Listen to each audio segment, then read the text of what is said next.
वृंदावन के प्रसिद्ध संत प्रेमानंद महाराज को हाल ही में सोशल मीडिया पर जान से मारने की धमकी दी गई।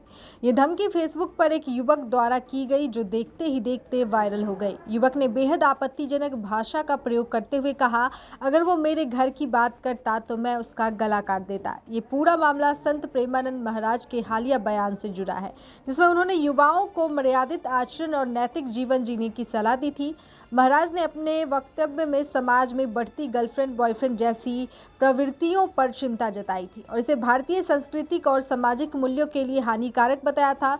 उनके इस बयान का वीडियो सोशल मीडिया पर तेजी से वायरल हो गया, जिसके बाद ये मामला चर्चा का विषय बन गया।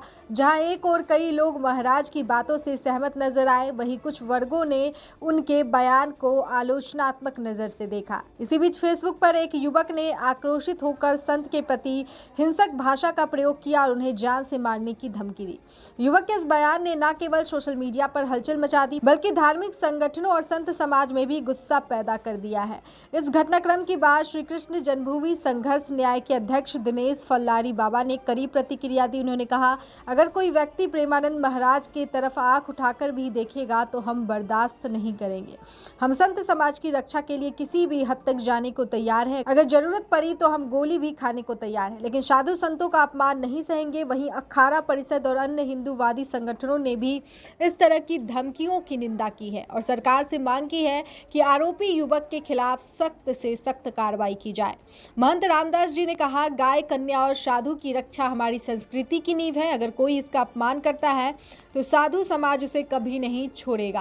प्रेमानंद महाराज को मिली धमकी को लेकर पुलिस प्रशासन भी सतर्क हो गया। जानकारी के मुताबिक मामला की जांच शुरू कर दी गई है और आरोपी युवक की पहचान की जा रही है। पुलिस ये भी देख रही है कि कहीं ये बयान किसी गुट या संगठन की साजिश तो नहीं है। संत प्रेमानंद महाराज का नाम उन संतों में शुमार होता है जो सामाजिक और आध्यात्मिक मुद्दों पर खुलकर अपनी बात रखते हैं। वे युवाओं और भारतीय संस्कृति और आध्यात्मिक जीवन की ओर प्रेरित करने के लिए जाने जाते हैं। उनका मानना है कि आज का युवा अगर अपने जीवन में संयम, सदाचार और धर्म को अपनाए तो समाज की कई समस्याएं अपने आप खत्म हो सकती है। हालांकि ये भी जरूरी है कि ऐसे संवेदनशील विषयों पर संतुलित भाषा और दृष्टिकोण अपनाया जाए, ताकि संवाद का स्तर बना रहे और समाज की कटुता या हिंसा को बढ़ावा न मिले। समाज में विचारों का मतभेद होना स्वाभाविक है, लेकिन धमकी या हिंसा किसी भी दृष्टिकोण से स्वीकार्य नहीं हो सकती। ऐसे मामलों में कानूनी को सख्ती से काम करना चाहिए, ताकि संतों और समाज के अन्य वर्गों की सुरक्षा सुनिश्चित की जा सके।